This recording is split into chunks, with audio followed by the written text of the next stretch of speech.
Hi, welcome to our channel. In this video I'll show you how to clean your Samsung Galaxy A53 charging port using home remedies. So remember, never use metal objects to clean the connector so as not to damage the moisture protection and the charging mechanism itself. I suggest you use an old toothbrush which you no longer use.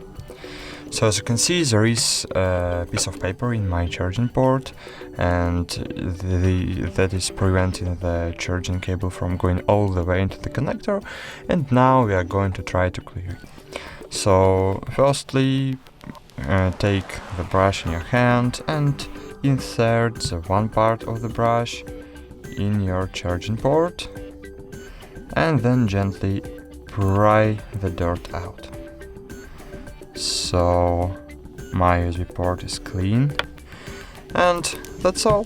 Thank you for watching, like this video, subscribe to our channel, and bye.